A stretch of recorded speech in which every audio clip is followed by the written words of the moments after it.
I'm Roger Reed, Doctor of Chiropractic in Paddington, London. Let me talk to you today about acute low back pain. Sharp, severe low back pain right across both of one side, sometimes accompanied by glute or leg pain.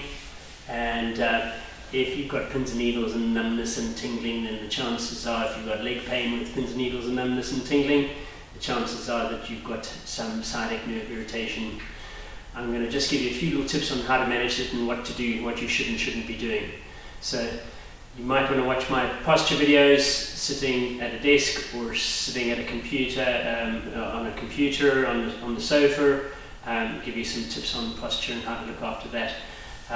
One of the best tips is that when you're lying down, getting up or getting down, if you do it sideways, it's much less painful. So if I've got an acute low back pain, I keep my knees together and I flop down onto my side, and if I'm coming up, I do the opposite. I'm going to drop my legs down together, I push up on my elbow and my arm, you come up and down sideways.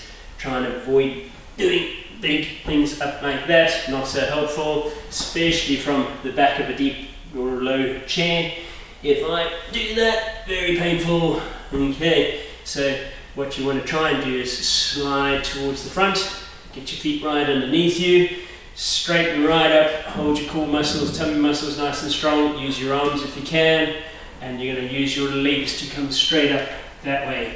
And that's a much better way to get up and down out of a chair and out of a seated position. Other things that are really useful, if you're lying down in bed or on the floor, you want to try and see if you can either keep your knees together, and so this is a good sleeping position. Try and have your head and neck in a nice neutral position. On the elbow, not so much on the front. Try and avoid twisting and arching like that. You want to try and keep knees together. You can pop a little pillow between them if you like, but that's quite a good position over there. Or if you're on your back, what you want to try and do is roll onto your back nice and gently, and you put a pillow or two underneath the knees, and that'll take the pressure off the low back too, so you can get a more comfortable position over there. Other little tips that are really helpful, try and move around gently. So sit for a bit, stand for a bit, lie down for a little bit. Try not to lie down all day. Try not to go for a big long walk, but you want to break the day up as much as you can. So nice gentle movement. Ice packs are really useful for acute low back pain, especially the first 3 days. Get an ice pack or a bag of frozen peas out the freezer. Brush the frost off. Don't put it straight onto your skin. We don't want to give you frostbite.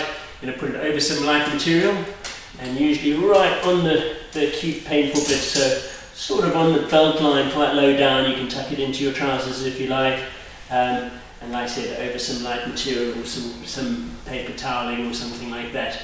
And you're going to leave it on for 10-15 minutes, perhaps 20 minutes, depending on how cold the ice pack is, or until it goes numb, whichever happens first. As soon as it goes numb, you take it off and you wait an hour or two, and you can repeat that and do it again and again, so several times throughout the day, and that's very helpful to help calm things down.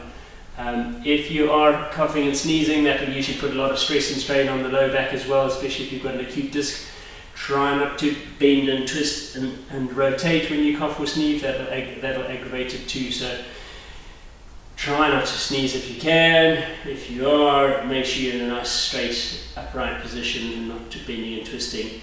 Definitely when you've got acute low back pain, you want to try and avoid any sort of bending, so toe touches or hamstring stretches when you've got sciatic pain, really not very helpful. So try and avoid those gentle movements, and try and avoid the painful things if you can. Best thing is always to get into chiropractor as soon as you can. Thank you.